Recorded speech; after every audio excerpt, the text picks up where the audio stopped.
अस्सलाम वालेकुम मीरा लाइट्स बॉयज़ एंड गर्ल्स। हम लोग यूनिट वाइज एफएलपी 4 कर रहे थे और फर्स्ट 10 क्वेश्चंस की वीडियो मैं अपलोड कर चुका हूँ।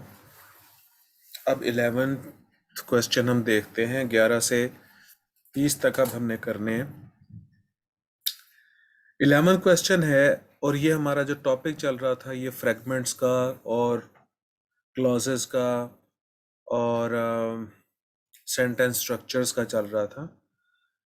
11th सेंटेंस है to stay awake for a long evening of chemistry homework and to make a huge pot of coffee. To stay awake जागने के लिए और चार्ली में पढ़िए and to make a huge pot of coffee और बनाने के लिए। देखें इसको यूं पढ़ें टू स्टे अवेक जागने के लिए एंड टू मेक और बनाने के लिए। ये इनकम्प्लीट कॉन्सेप्ट है। ठीक, अब इसको कंप्लीट करने के लिए अगर हम एंड टू मेक की जगह अली मेड कर दें तो ज्यादा बेहतर है। ठीक है, अली मेड।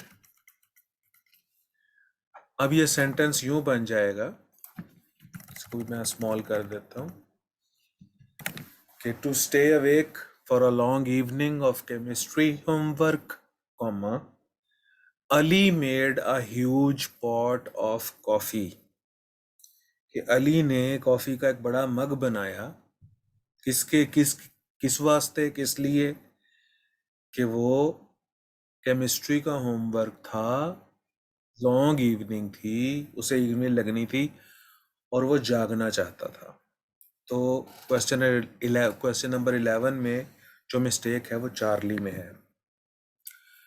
क्वेश्चन नंबर 12 देखिए, ever since Andrew peeked at Melissa's paper during the biology exam, full stop। अब अच्छा, इसके आगे है गिल्ट हैज कंज्यूम्ड हिम। चलो ये तो फिक्रा मुकम्मल हो गया, लेकिन एवर सिंस से लेके एग्जाम तक ये सेंटेंस है ही नहीं। तो ever since Andrew peeked at Melissa's paper during the biology exam, comma लगा दीजिए यहाँ पे और यहाँ पर इसका जी भी छोटा होना चाहिए। 13th जो है इसका अल्फा करेक्ट है, I regret to inform you.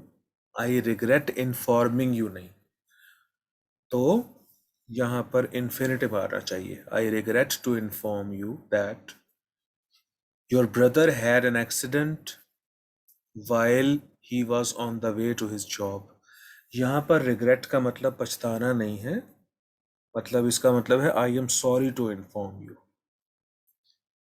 14 जो है इसका अल्फा देखिए, while searching for the money that he dropped in the snow on Christmas Day। while searching से शुरू करेंगे तो ये सेंटेंस नहीं रहेगा, ये फ्रेगमेंट बन जाएगा। और जैसे कि मैंने पिछले लेक्चर्स में भी आपको बताया है कि फ्रेगमेंट फुल सेंटेंस नहीं होता। अपेरेंटली ऐसा लगता है कि जैसे मुकम्मल सेंटेंस है, लेकिन वो पूरा फिक्रा होता नहीं है। सेंटेंस वही होता है बेटे जिसमें सब्जेक्ट और वर्ब दोनों क्लियरली एग्जिस्ट कर रहे हों।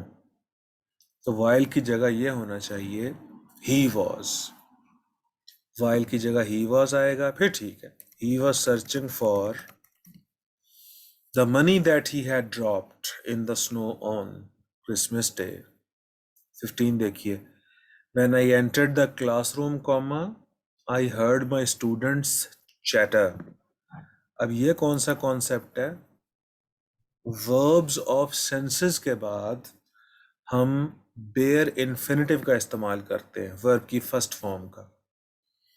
जैसे कि I heard him chatter, I saw him come. अब दिल करता है कि कहा जाए आई सॉ हिम कमिंग, ठीक है। आई हर्ड हिम चैटरिंग, लेकिन ये भी ठीक है, लेकिन मुकाबलतन, कंपैरेटिवली, वर्ब्स ऑफ सेंसेस के बाद ऐसे वर्ब्स जिसमें हमारे हवास का इजहार होता है, जो हमारे हवास को रिप्रेजेंट करते हैं, उनके बाद बेयर इन्फिनेटिव मतलब वर्ब की फर्स्ट फॉर्म का लगाना ज़रूरी है, फॉर्मल है। और इसकी मिसाल वो आपके फर्स्ट ईयर का एक स्टोरी है, dark they were and golden eyes. तो उसमें वो कहता है he felt his hair flutter, he felt his hair fluttering नहीं कहता, ठीक है। 16 जो है इसमें डेल्टा में इशू है। When Ali got first position in the class, his parents gifted him an iPad. Gifted to him नहीं, gifted him. Simple preposition की mistake है। 7th, because Lorraine had to clean up the kitchen mess left by her roommate Bob. अब because को हटा दें, क्योंकि because से जो कॉन्सेप्ट जुड़ना था वो इस सेंटेंस में है ही नहीं।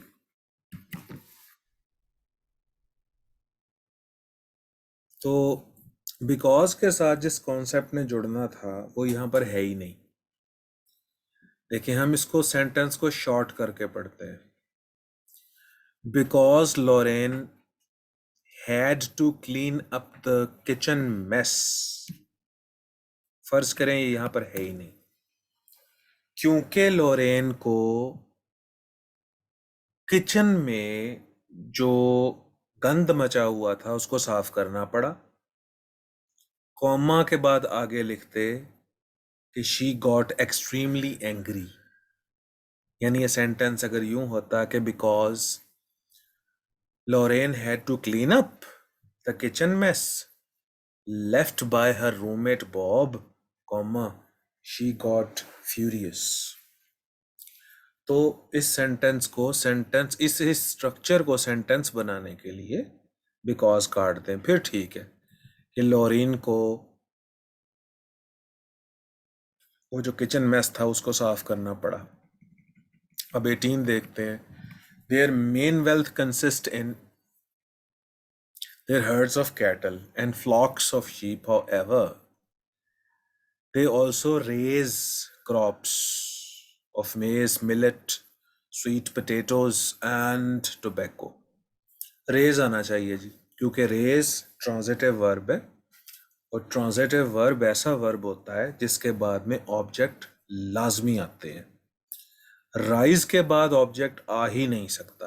राइज, रोज, रिजन, ये ऐसा वर्ब है जिसके बाद में ऑब्जेक्ट आते ही नहीं है। आप चेक कर लो, राइस के साथ कोई सेंटेंस बना के देख लो और आप देखोगे कि राइस हो, रोज हो या रिजन हो, इनके आगे ऑब्जेक्ट्स नहीं होंगे। अच्छा 19 देखें। To stomach the cup of strong coffee that he desperately needed to keep awake, and adding 7 packets of sugar and a quarter cup of cream. यहाँ एन एडिंग की जगह अगर अहमद एडेड लगा दिया जाए, अब एक के बाद कॉमा लगाया जाए यहाँ ये यूं, और यहाँ लिखा जाए अहमद एडेड। अब देखो सेंटेंस को, Ali added,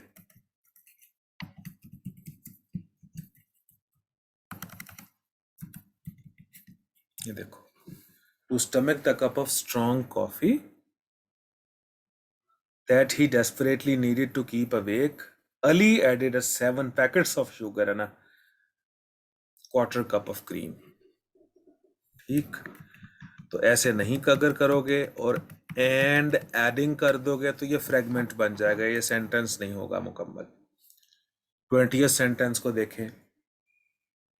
my mother asked me why I had not completed.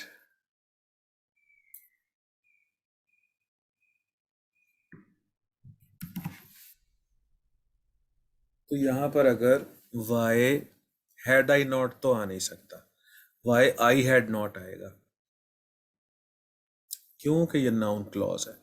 लेकिन अगर I had not कर भी दिया जाए तो फिर भी यहाँ पर completed आना चाहिए। तो ये टाइपिंग की मिस्टेक है इधर। अब राइट ऑप्शन हमने देखना है, the girl who was standing by the window is gone. Who से स्टार्ट होने वाला क्लॉज अगर किसी नाउन के मानों में इजाफा कर रहा है, या हु से स्टार्ट होने वाला क्लॉज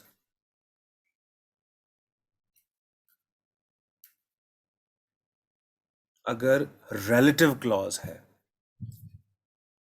तो वो एजेक्टिव क्लॉज भी है। All relative clauses are adjective clauses. The girl who was standing by the window. अब आप इस तरह से अंदाजा लगाओ ना कि ये पूरे का पूरा क्लॉज इस एक नाउन के मानों में इजाफा कर रहा है, तो इसका मतलब है कि जो लफ्ज किसी नाउन के मानों में इजाफा करता है वो एडजेक्टिव होता है। तो ये पूरा क्लॉज एडजेक्टिव क्लॉज हुआ। अच्छा, अब आखिरी जो 10 क्वेश्चंस हैं सिर्फ आपकी मश्क के लिए यहाँ पर डाले हैं मैंने।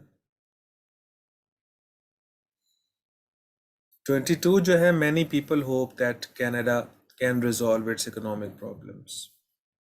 मैनी पीपल होप समथिंग, ठीक। तो ये पूरे का पूरा नाउन क्लॉज है, इंडिपेंडेंट नहीं है, फ्रैगमेंट नहीं है, एजेक्टिव नहीं है। 23 को देखिए, giving a rousing cheer when our team comes on the field. तो पूरा फिक्रा है ही नहीं, तो ये फ्रेगमेंट है। 24 देखिए, until you understand subjects and verbs। अच्छा, अब ये until जो था यहाँ पर सबऑर्डिनेटिंग कंजंक्शन था। अब कैसे पता चला? सबऑर्डिनेटिंग कंजंक्शन जो होते हैं वो अपने से बाद वाले क्लॉज का हिस्सा बन जाते हैं और उनको उठाकर पहले भी ले आते हैं। अब इस सेंटेंस को 24 को अगर हम सीधा करके पढ़े तो ये यूं होगा, you can not understand clauses and their purposes in sentences until you understand subjects and verbs. ठीक है, तो ये डिपेंडेंट क्लॉज है। कैसे पता चला? सबऑर्डिनेटिंग कंजंक्शन समेत जो बाद वाला क्लॉज होता है वो डिपेंडेंट क्लॉज होता है। अच्छा, 25 देखे, after we finish the game, comma, we went to the club house. ये भी डिपेंडेंट क्लॉज है। इस फिक्रे को सीधा करके पढ़े, we went to the club house after we finish the game. ठीक है, अब आफ्टर जो था ये सबऑर्डिनेटिंग कंजंक्शन था, तो इसने अपने से बाद वाले क्लॉज को सबऑर्डिनेट बनाया ना। देखो मेरी बात सुनो, सेंटेंस क्वेश्चन नंबर 24 25 सेम है। ठीक है, कैसे भला? देखिए, इस फिक्रे को सीधा करके लिखते हैं, we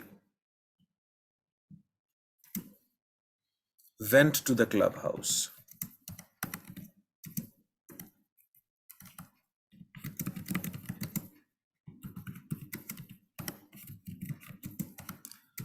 after we finished the game।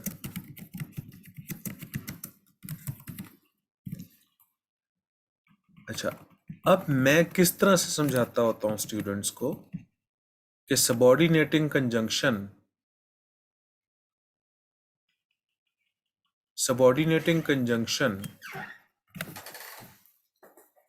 की क्वालिटी ये होती है कि अपने से बाद वाले क्लॉज का पार्ट बन जाते हैं और सबऑर्डिनेटिंग कंजंक्शन अपने बाद वाले क्लॉज को गर्दन से पकड़ के पहले भी ले आते हैं, जैसे कि यहां पर हुआ है। After we had finished the game, we went to the clubhouse. ठीक है, तो ये डिपेंडेंट क्लॉज है।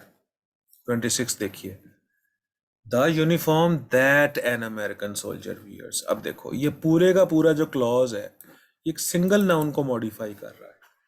तो याद रखना, अगर कोई लफ्ज किसी नाउन को मॉडिफाई करता है तो एडजेक्टिव होता है, किसी नाम के मानों में इजाफा करता है तो एडजेक्टिव होता है, अगर कोई फ्रेज किसी नाम के मानों में इजाफा करता है तो वो एडजेक्टिव फ्रेज कहलाएगा। ठीक है,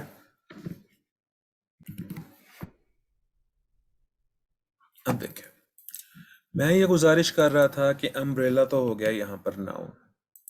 ये देखो, ये 3 मिसालें आप लोगों के लिए लिखी हैं यहाँ पर मैंने। The huge umbrella is mine. अब कोई भी लफ्ज जो किसी नाउन के मानों में इजाफा करता है वो लफ्ज एडजेक्टिव कहलाता है। अच्छा, अगर कोई फ्रेज किसी नाउन के मानों में इजाफा करेगा तो वो एडजेक्टिव फ्रेज कहलाएगा।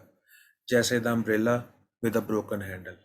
अभी विद अ ब्रोकन हैंडल जो है ये एडजेक्टिव फ्रेज है। अच्छा, अगर कोई क्लॉज किसी नाउन के मानों में इजाफा करेगा तो वो एडजेक्टिव क्लॉज कहलाएगा। The umbrella which has a broken handle is mine. ठीक है, 27 जो है, अब देखिए, those who would control others must first control themselves. अब दोज हु कंट्रोल अदर्स, इस पूरे के पूरे क्लॉज को किसी सिंगल सब्जेक्ट से रिप्लेस करके देखें। You must first control, they must first control themselves. देखें,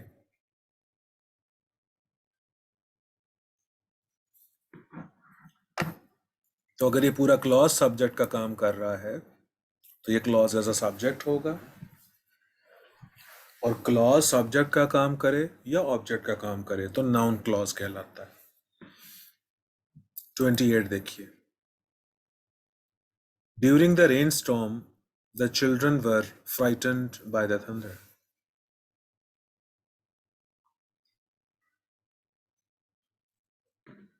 इंडिपेंडेंट क्लॉज है ये। क्यों? कि आप इसको एंड में ले जाओ। यहाँ ये देखो, ये सेंटेंस फिर यूं हो जाएगा, the children were frightened by the thunder storm during by the thunder during the rain storm. तो ये तो फ्रेज है, ड्यूरिंग द रेन स्टॉर्म जो है ये तो फ्रेज है। तो क्लॉज इसके अंदर इस सेंटेंस में एक ही है और वो इंडिपेंडेंट क्लॉज है। 29 को देखिए,